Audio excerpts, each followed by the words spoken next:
Average revenue per member. This is one of my favorite topics because this number is a force multiplier in gyms. This show is Run a Profitable Gym. I'm your host, Mike Warkentin. Please hit subscribe wherever you're watching or listening. Today, we're talking with an ARM leader who's going to explain how he got on Two Brain's top 10 leaderboard for ARM, which runs from $508 to $1,203. That's not a mistake. I didn't read that wrong. That number is actually correct in the number one spot. Everyone in our top 10 was over $500 and someone was over 1,000. So my guest today, Yoni Levitan. He runs 3 Seasons personal training in Toronto, Canada. Yoni, welcome. How are you? I'm good, thanks. I'm excited to talk to you about this one. Like I said, this is one of my favorite topics in gyms because this number, you multiply it by your members, multiply it by length of engagement, all of a sudden you start getting big numbers. So talk to me a little bit about your number. How did you get on this leaderboard? Like, how has your ARM number changed over time, and has it always been this high? Well, so I think the first thing to note is that we just do personal training. Okay. So we've never had open gym. We've never done classes. And so we've just had 2 services, which is one-on-one personal training and a small group personal training with, up to 3 or 4 people at a time. And at different times, we've also offered fascial stretch therapy. Which I guess we can get into a little bit. That's one of the ways you can, increase your ARM. Very specific services, right? So you're not doing a ton of things. You're doing very specific things. I guess that's fair to say. Okay. I like it. A lot of people, I made the mistake of doing the other thing. I did a whole bunch of stuff. I tried to have every program under the sun, and I had 2 people in each one, and it was not a good idea. But the more I talk to gym owners, the more I find that those focuses on very specific things seem to link up with ARM. So tell me about your number. Has it grown over time? Did it start low? Has it always been high? What have you done? It's always been relatively high. I guess a couple things that have helped it go up over time. One is I'm not sure when we made this decision, but let's say around 2 years ago, I decided we would stop offering 1 time a week training. Okay. I've never had a client in my career reach their goals training 1 time a week. Mm-hmm. And even if you offer to give people homework, it just doesn't seem to happen. And the pattern that was happening again and again is someone, whether it was because of time or budget, it wasn't always because of budget that people wanted to train once a week. You miss a week because you're away, and then you get sick, and then your kid gets sick, and then meanwhile you've been to the gym twice in 6 weeks. Mm-hmm. And then you come in and maybe you tweak something, or you've been sedentary at home, and then we have to start back from square one. So not only are you not treading water, there inevitably reaches a point where someone actually takes a step back because they're moving their body so little. Mm-hmm. And so and the other thing that kind of inspired is not the right word. The other context behind that is that the personal training studio I worked at before I started 3 Seasons, there was, broadly speaking, 2 buckets of clients. Mm-hmm. And so let's say I had, there was too many trainers. Like I had maybe 80 hours a month. But 40 of those hours would come from clients that came 3 times a week and were very consistent. And 40 of those hours would come from a rotating cast of clients that, Joe might come 10 times this month, but 3 times the next month, and 6 times, and then I don't see him for 2 months, and then 5 times per month, and then 8 times. And, same thing, Cindy would come, 8 times this month, 8 times the next month. And then, I'd see them 3 times in a 2-month span. And so those clients were at best treading water. Mm-hmm. And so it might have been good for the business because there was more hours, there was more cash flow for the owners. But as a trainer, I could be making more money doing something else. I'm doing this because I want to help people, improve their quality of life, get back to the activities that they love, avoid surgery, and be able to keep up with their kids or their grandkids. And so to me, helping someone tread water wasn't meaningful, and it wasn't fun, and it wasn't interesting. And so, now that, I'm the boss, I kind of get to decide who I want to work with. And I want to work with people that are not just interested in treading water, but people that are motivated enough and committed enough that they want to make like long-term meaningful progress. And part of that means you might have a really busy, stressful month where we cut back dramatically, right? Like if you can normally bench press, 135, for 10, maybe that month you're doing 135 for 5, but that way at least you're taking a step to the side instead of taking a step back by doing something and at least keeping what you have.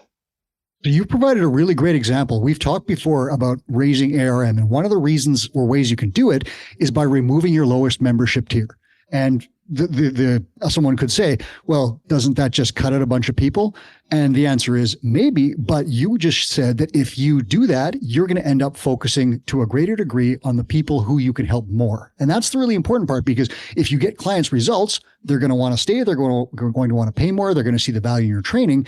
And I had the exact same problem in my gym where I had a one-time-a-week membership, and I think it was like $55 or something at the time. And I created it just in case people couldn't afford the other options. But here's what happened. Exactly like you said.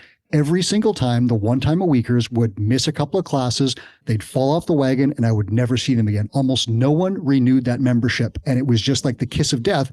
When I stopped offering it, I got better retention, I got better results, and my ARM went up. So you just gave me a great example of, if you're thinking about it out there, guys, if you have a membership option that is just not linked to results, isn't the greatest thing for your clients, consider getting rid of it, and your ARM will probably go up. So that's a really interesting one. Tell me a bit about your business. You mentioned a few things about what you do. How long have you been around? How much space do you have? How many staff members? Give me the 411 on what you do at your space. So we've been training people out of the facility for 4 years. Started training people in the parking lot 4 years ago because of lockdown. Yeah. So we help people play the sport they love at the level they desire as long as they want. So there's a little bit less of, like teenagers that want NCAA scholarships or, pro athletes or anything like that. And more, like one of our clients who I use as our male client avatar, he's in his early 40s. He works in finance. He works a demanding, stressful job, and he basically cares about 3 things in his life. So he cares about his wife and kids. He's very devoted to his family. He cares about his career, and he loves skiing.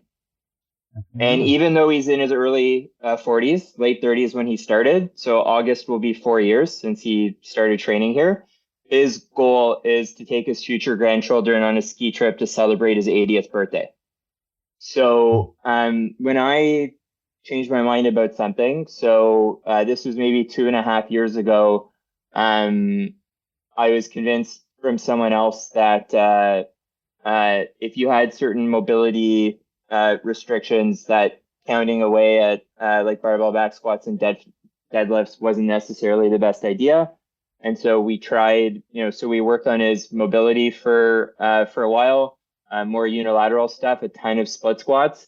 And then we went back to back squats, and without me even having to do anything, his squat was pretty much perfect, and he felt way better. His back felt much better. And so trying to focus on people that have kind of an eye towards longevity, and that they have a physical hobby that they really enjoy. So usually it's like skiing or golf or tennis, but it could even be, gardening or something like that. Yeah. So people who want to perform at a level, however, whatever level that is in the sport that they enjoy, but they're also family and busy people. So like you said, not tailoring necessarily to athletes, but athletes for life, we'll call them, something like that. That's a really cool avatar. And you've got it dialed in to the point where you can describe literally what this person does and wants to do. And I love the idea of skiing at 80. Talk me space and staff. What have you got? So the main area is 1,530 square feet. And then we also have this office in another part of the building that's 90 square feet. And we've got three, including me, three more or less full-time trainers. So Daisy and myself are 5 days a week. Carrie's at 4 days a week. And then we have two very much part-time trainers. One is only on Zoom, and one is Sundays and kind of acts as a bench coach. Okay. Sorry, what else? That was space and trainers, but I was going to ask you. Yeah, I was going to ask you about your small group training. So you said groups of 3 or 4. Are they doing the same workout, or are they doing their own workout in a group? So everybody has a custom program based off of their age, injury history, training frequency, training age, et cetera. So they're all doing something different. Excuse me, but they're, because it's in a small group setting, they're having to track their rest, they're having to write everything down. We're just responsible for writing the program for safety, helping a little bit with like setup and putting things away. And then if you're doing something like a bench press or a barbell squat, then you'll wait for, the coach to spot you. Right. So this, listeners, we often refer to this as semi-private training, small group training. You have people in a group, and in some ways you could do a small group of 3 people who are all doing the same workout if that suits them.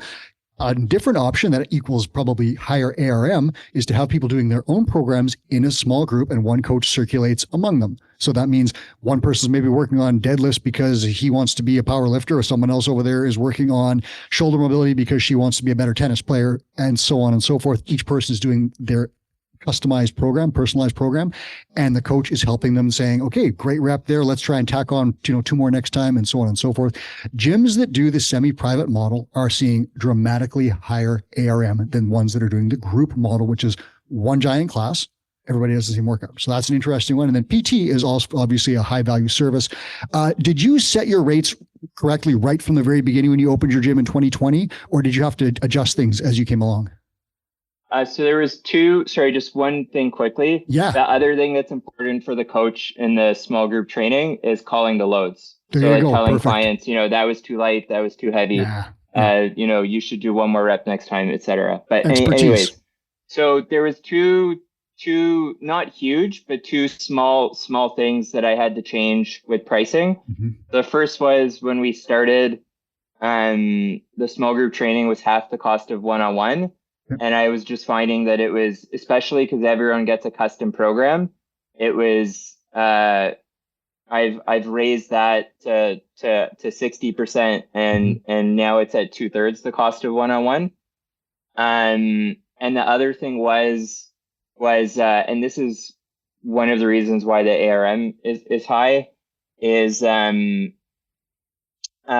we opened the gym, so I just raised the rates of the other trainers for the first time in 4 years. But my rate has gone up a few times since the gym opened, like as the head coach. And so initially my rate was $10 higher than the other trainers. And not everyone, but most people wanted to train with me. And so then I raised my rate by $20. And then most people still wanted to train with me. I like it. And then 2 things happened. So one was I raised my rate by $20 again. So I was $50 more than the other trainers. Yeah. And there was a change. There was some turnover. Okay. So Jackie came and joined the team, and someone else that wasn't a good fit. A trainer who was very knowledgeable but not attentive. And the thing I hang my hat on is that the one commonality that all the trainers on our team have is they put their phone away and they give their clients their undivided attention. And then about 1/3 of my clients were happy to switch to Jackie. And ever since, but before that, if I was away, a bunch of my clients would rather just miss their workouts. And now everybody's happy to have one of the other trainers, filling in for me when I'm away. And so that's been so I would have started with a bigger price difference between the head coach and everyone else. And I would have started with, you underappreciate how much more work it takes to have 3 or 4 people training at the same time, Yes. both in terms of the energy it takes from you.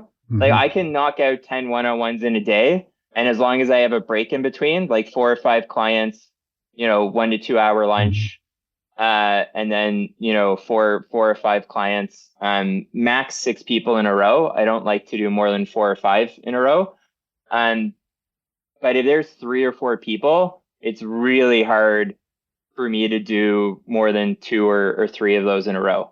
Mm-hmm. And I could not, well, we don't have enough people anyways, but I couldn't do 10 of those in a day. I'd probably be capped out at, I don't know, let's say 6, maybe even 5. Yeah. And that makes sense. It's a slightly lower value service because you're not getting one-on-one attention, but you're getting a lot of one-on-one attention. You're getting a customized program and a lot of the elements of personal training. And maybe what happens is like you do your set, I to give you a form cue and I tell you your next load, and then I move on to the next person. And all we're doing is we're cutting out that banter in between sets about the weekend, and we're coming back to the focus part. There's not a whole lot less attention. So semi-private training is a very, very high value service, and one-on-one is slightly higher value, but it's still, semi-private still works very, very well. You gave yourself a $50 raise. So it took a $50 raise per hour for you to get some clients to jump down to someone else, right? So then what happened is about half of the people that were signing up still wanted to train with me. Yeah. And so this is one of the things is basically whenever I got to the point that I was anxious about getting more clients, and I actually would rather not get a new client than get a new client, even though I kind of needed the money. And that was my sign. There's probably a better way to do it, but that was my sign to raise my rates. Mm-hmm. And so the next step that I did in October was I said, okay, if a $50 spread's not enough, I just was so I made my rate double the other trainers. Mm-hmm. And then from October until now, 0 people signed up to have me as their lead trainer. Mm-hmm. People signed up with the other trainers. So I've delegated enough of the admin work that I have more time to see clients. And so I brought my rate down to 1.5 times the other trainer. And mm-hmm. Sure enough, the third consult I did after doing that, someone signed up to train with me. I got to ask you this because people are thinking it. What makes you good enough to charge that rate? What do you do to bring value to the client? Got any ideas? So there's 2 parts to it. Yeah. One part costs $0, but maybe 1% of people are willing or able to do. And then there's the other part, which is every spare dollar I had for the last 10 years went towards continuing education. Ooh. So the first 5 years of my career, I was investing $15,000 to $20,000 a year. Like if you include flights and hotels, because wow. Charles Poliquin, as he used to say, people say, when are you coming to the West End of London, England? And it's, if you want to learn from him, you have to go to Phoenix or Toronto or, Australia or wherever it is, he's teaching. Mm-hmm. And so if you want to go learn from him or Ido Portal, or, you want to take a kettlebell course with Strong First, or you want to, learn from like powerlifters like Ed Cohn or Matt Wenning, or you want to go learn from Stuart McGill. Like there's only so many people that have that level of knowledge and expertise, and they only teach so many weekends in a year. Mm-hmm. You have to go see them. And so you have to be willing to get on a plane, or you need to rearrange your life that when that person comes to your city or within driving distance, mm-hmm. you make it that you don't exist to the world. You don't go on a date. You don't see your friends. You don't have a family dinner. For those, 2 to 5 days, you're pretending that you're in another country, and, you're 100% focused on the course that you're taking. And then the other part of it is there's 3 questions that I ask new trainers to to ask themselves every day, or at least every week, which is, what's one thing I did really well today? What's one thing that I made a mistake with, but I realized it myself, like I didn't need someone else to point it out? And then how am I going to fix that so it doesn't happen again? Mm-hmm. And then what came up today that I don't know the answer to, or it's like a problem that I can't solve? And like, where am I going to go find the answer? Am I going to Google it, YouTube, Mm-hmm. and I'm going to ask a colleague about it? Do I have a book that I think will have the answer? Do I have notes from a seminar that I've taken? Is there, and if you ask yourselves those three questions, ideally every day, but even just once a week, Mm-hmm. you would accelerate your learning to an unbelievable extent. And every 6 months, I'm changing at least one important thing that I do with my clients. And I explain to them, so I've changed my mind about this, and here's why I've changed my mind. And I think that this is better. And, or I'd like to try this. We're going to do an experiment. And so, I don't see it as, like a fault in me or my training. The body is really complex, the same way that astronomers are figuring out the universe is bigger and expanding. We're figuring out that there's things happening on a smaller and smaller level in the body that we're only beginning to understand. And so I'm very hard on myself and always trying to improve and find the best possible methods to help my clients reach their goals. So it sounds like a relentless commitment to professional development. And it sounds like you've invested financially and now you're seeing the rewards of that. You can't just charge, whatever your personal training rate is because you're a pretty good trainer. You've got to be a great trainer, and you've got a huge bank of knowledge that you can use to tell people how to get the results they want. So I love that. Tell me this, where does mentorship fit into that? You say you invest in professional development. Talk to me about business mentorship. when and why did you sign up for Two Brain, and what are you getting out of it? So I signed up for Two Brain, I think it was September, we'll say fall 2022. Mm-hmm. So the one caveat with what I said about professional development was, so my dad passed away in August 2022. Mm-hmm. And it was a long 4-year, very painful decline. Mm-hmm. And so I was just trying any time or mental energy, anything I had to give, just went to the business and my family. Mm-hmm. And both of my siblings have kids, and I don't. So I maybe, felt that I had to give a little bit more at times, because I didn't have anyone else I was responsible for, unlike my brother and sister. And so, my dad only really wanted two things for me, which was to meet someone, get married, and start a family, and to be successful in business. And maybe if there's a third thing, like be a good sibling, be a good uncle, like take care of help take care of your mom, like, be good to your family. Mm-hmm. And so I knew that I had to do two things, which was catch up on my tax filings. As a retired accountant, I think that was the thing that probably caused him the most pain that I was doing or not doing. Sure. And finding a way to, like, if I couldn't make it work without working 400 hours a week, I wasn't sure that this was something I wanted to keep doing. Mm-hmm. And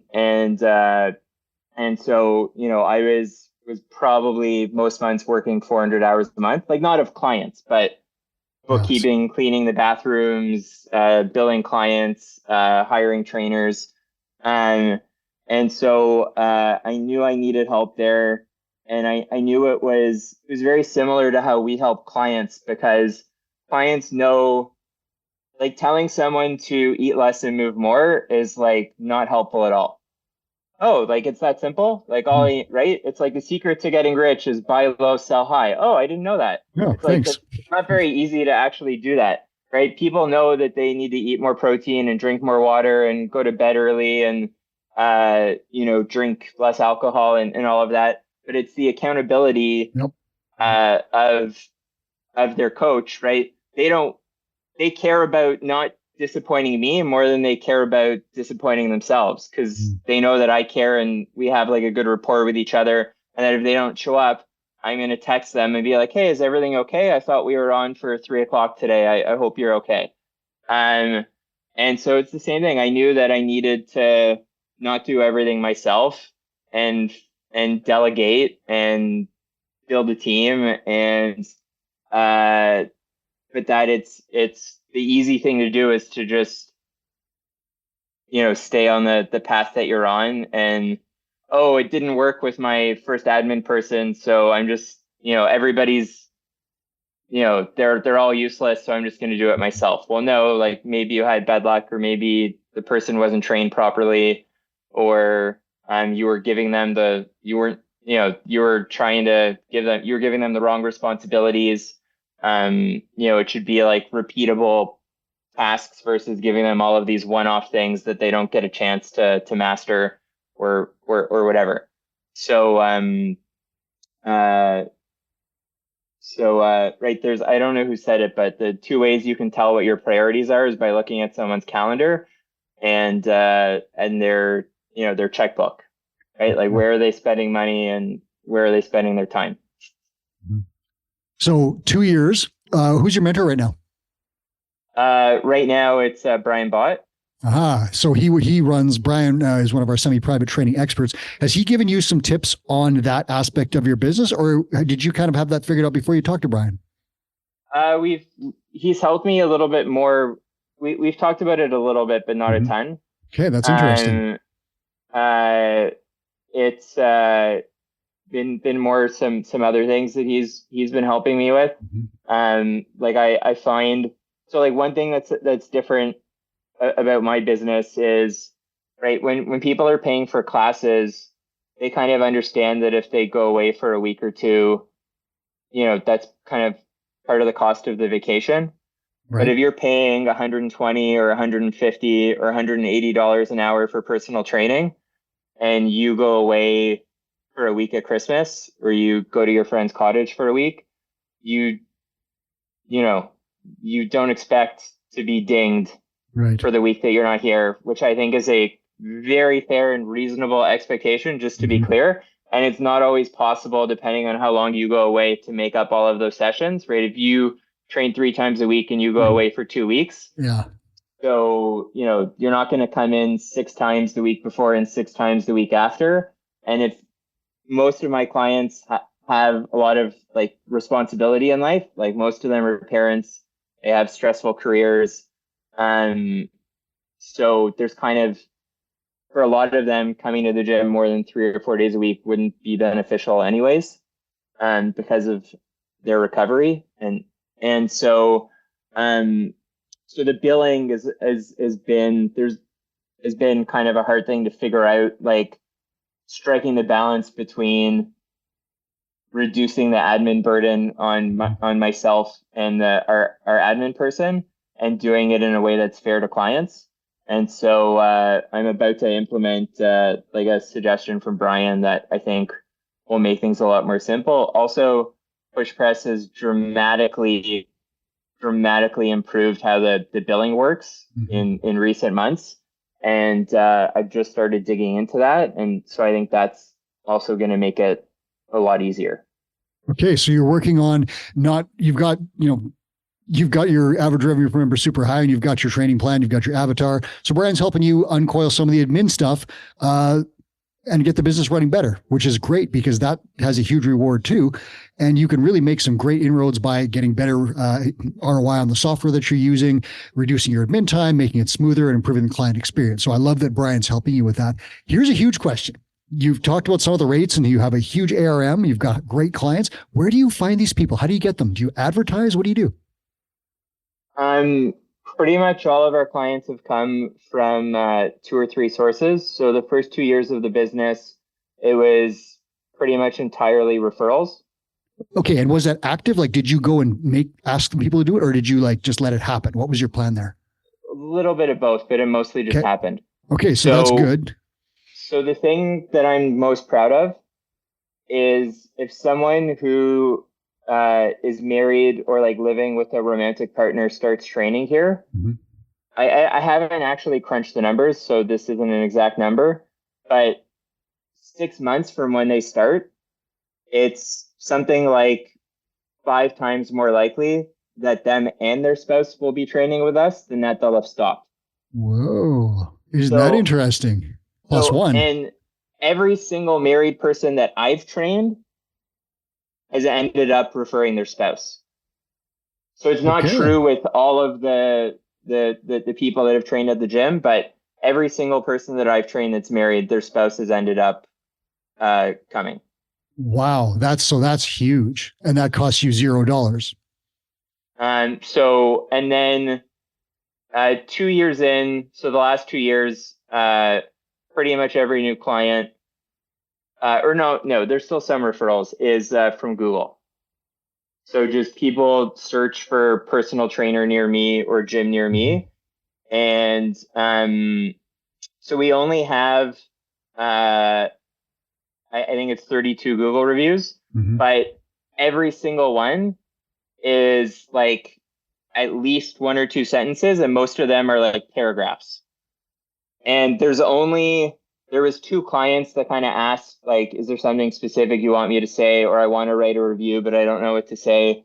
And I gave them like a couple bullet points, but you can tell if you look at it that these were all written from the heart, that this is straight from the, that like it's their words, it's not my words.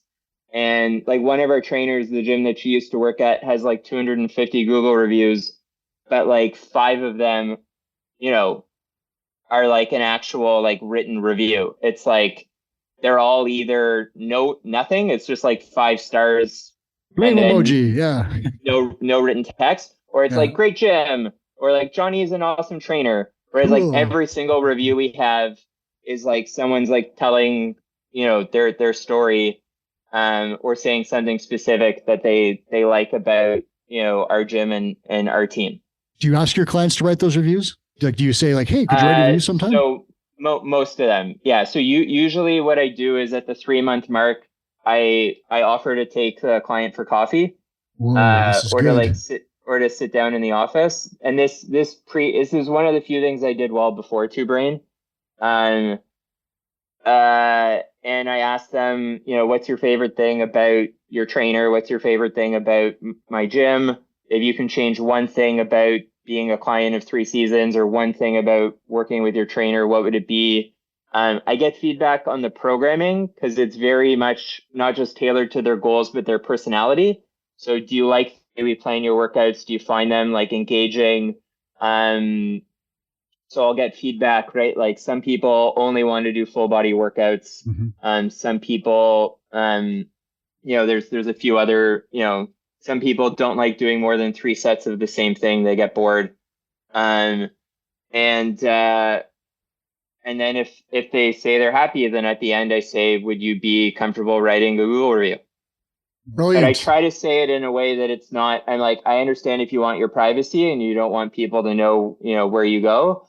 So I won't be offended, but if you'd be comfortable, it would mean a lot if you wrote a Google review. Wow. So you were doing this even before Two Brain. So it sounds like you figured out the goal review system that Chris Cooper recommends almost on your own, which is pretty cool. And he's got the same kind of questions there about asking, clients, what are your greatest challenges outside the gym and things like that, and solving problems for them. And then the exact thing that Two Brain recommends, if you have a great, happy client in a goal review, ask them, can I make you famous? And whether that's a Google review, or maybe it's a testimonial on your website, maybe it's a video, maybe it's social media. I mean, listeners, that is your thing to do today. Take this from your interview, or from this interview. The next time you speak to a happy client in a goal review session, and if you're not doing those sessions, start doing them. But the next time you have a happy one, ask them to do something for you because they're fired up and they want to support your business. Would you write a Google review? Yoni's doing that, and he's got great, these, lengthy Google reviews, 5-star reviews. People are reading them. They're finding his gym, and he has no, he's getting his clients through Google reviews and SEO and referrals, not spending a ton of money on ads. Are you spending any money on ads? I'll ask you that before I say it. $0 on ads. So guys, Yoni's got a huge ARM in our top 10. He's not spending any money on ads. His marketing budget is zero. He's just spending time with his clients, asking them for Google reviews. And he's doing such a great job that he's getting every single one of their spouses to come to the gym too. That's a +1 every time. So each client that trains with you, Yoni, is a 2-for-1 essentially, right? Pretty much. Wow. That's like legendary. I wish I could have done that. You know what? You might have to be my personal trainer after this show ends. We'll talk. I'm going to ask you a couple other quick questions here before I let you go. Do you have any like simple add-ons that you use to drive up ARM, like, renting lockers, selling t-shirts, or is it just training that you sell? So the one thing would be, one of our trainers is fascial stretch therapy, or I think now it's called Frederick Stretch Therapy. And she's been really great at,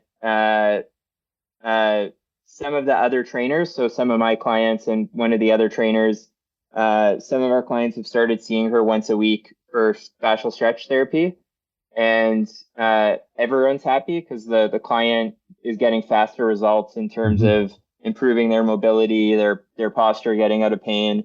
And then the trainer doesn't have to spend as much time on, mobility in the workout. They can just do the kind of meat and potatoes strength training, or sometimes while stretching, she'll notice something that leads to a change in the program, which, allows the coach to write a better program and the client to get a better result. But that's really it. Like I was just looking at a financial statement that my accountant sent me. I'm just starting to get better with that stuff. And I actually lose money. So we give clients supplements. Like we don't charge for that. Okay, that's interesting. During their workout, if they want to take something home, they pay for it. Yep. But electrolytes, essential amino acids, collagen, creatine, beef protein, whey protein, pea protein for after the workout. So some clients are literally taking $5 or $10 of supplements every time they come to the gym. I just want them, right? We're a high gross margin business. I want them to get the best results possible. Yeah. I'm giving them access to the same stuff that I use when I work out. And so some clients buy stuff to take home, some don't.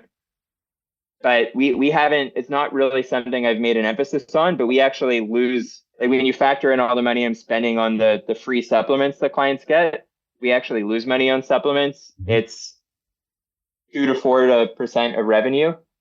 So that's not a big part of what we do. But that's okay. If you're talking about like, if the average personal training rate is like $70, you're charging more than $70. So you've got a little wiggle room to give someone a protein shake, right? Like that's built in, and that's probably a retention tool. It's a high value service tool. It's part of your service package. So, technically losing money on supplements, but like I'd consider that almost like a training cost. Would you? Yeah. So, sorry, I'll let you. I had some notes about some other things, but I think I should probably let you get through the questions.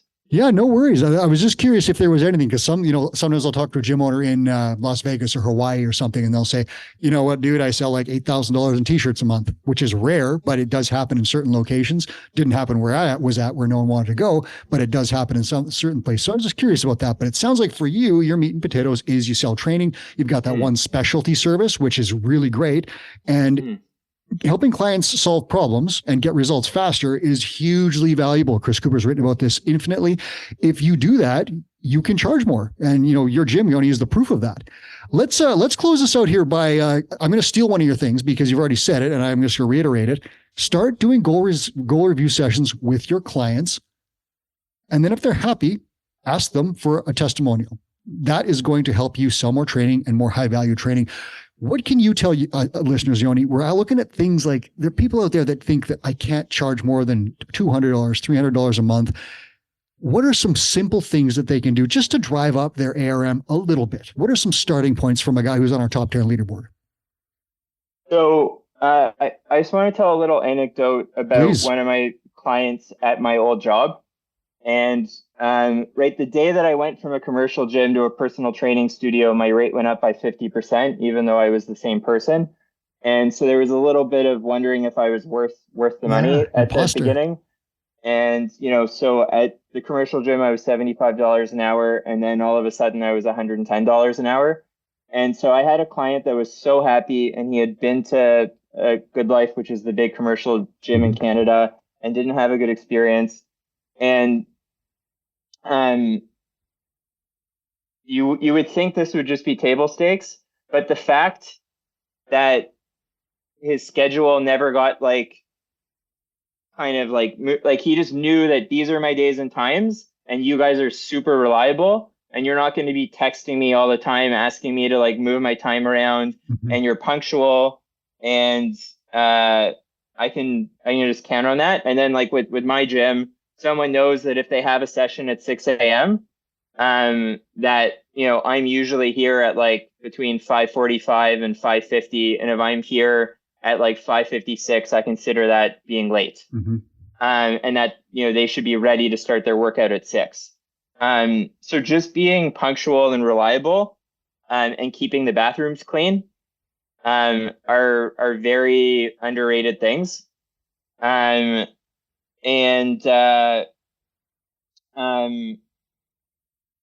Also, if you get good at getting people out of pain, then people will be very grateful, and they'll want to tell other people, and they'll have a lot of loyalty. One thing that's been great for me in the last year was I started taking courses with a company called Exercise Therapy Association. And they give amazing supporting materials so that you don't have to furiously take notes and kind of wonder what you were trying to write after the fact. And that's been probably the biggest change in what I do in the last 2 or 3 years with clients.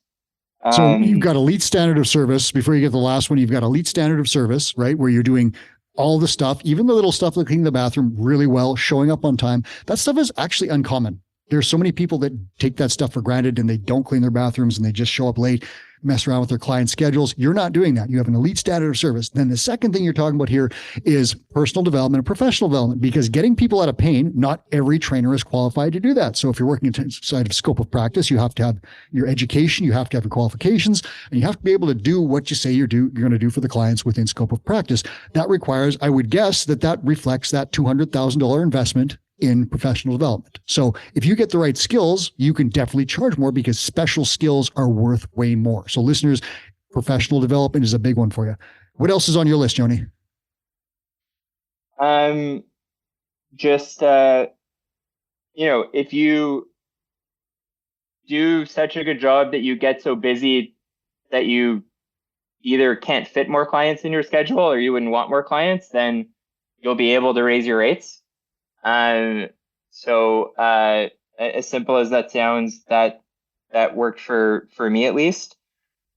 It's a simple economic one, and it feels a bit nerve-wracking for people, but we do have a plan, listeners, to help people raise rates. And the not taking one time a week clients here. So I spent hours and hours and hours writing a blog post. I think it's called Free and Low Cost Health and Fitness Resources. And when someone doesn't sign up and they tell me the budget's the reason, I send them the blog post, and I tell them, if you go to the gym on your own or you work out at home and you have questions, I will answer your questions. I'm not going to bill you. And not a single person has ever asked me a question. I maybe should start turning it into a bit.ly so I can tell if they even open it. Yeah. But not a single. So that tells you that it's not just money. It's that unless there's someone holding them accountable, they're not going to do it. And so it's because I'm giving people the free solution. these are the best podcasts. These are the best YouTube channels. These are the best books that you can get from the library. These are the books that you can't get from the library that you'll have to buy, but they only cost $10 to $50. Like it's like a very detailed. And so you kind of have to ask yourself, am I going to offer what people say they want, or am I going to offer what people actually need? And there's a difference between those two things. And especially if you're offering like a human, like you're not building a software company, you can't be all things to all people. And I'd rather help 50 people or 100 people make obvious, clear, amazing progress than, help 200 people tread water or go backwards, like, age more slowly or have their body break down slightly more slowly than it. Like, that's not inspiring or interesting to me. What I'm hearing here is like an overwhelming commitment to your clients, and you're getting results for them, and you're unwilling to offer the things that don't give results. Therefore, the things that you are offering get results, and you can charge more for them. Is that accurate? I guess so. That's what I'm seeing, is that you are going to you're just deciding exactly what is going to get your clients results. Put it in place, drive it home, show up exactly on time, give them great service, keep making yourself a better trainer, and then charge more. So guys out there, if you're listening to this, Yoni just gave you a list of stuff that you can do to start moving in the right direction. And I'll give you one more that you can do as well. If you're talking about professional development, work with a two-brain mentor. That mentor can help you be a better business owner that will help you do all the things that you need to do to grow a great business. Yoni, I want to thank you so much for your time. I'll let you get back to getting one client and adding a spouse. That's an amazing story. And I love that you've been able to do that. That's incredible. Thanks. All right, my friends, thank you for listening. This is Run a Profitable Gym. I'm Mike Warkentin. Please subscribe wherever you're watching or listening. That was Yoni Levitan, and he is one of our ARM leaders. Two Brain releases leaderboards every single month, and we get the best of the best on this show to tell you exactly what they're doing. So please subscribe so you don't miss any of that.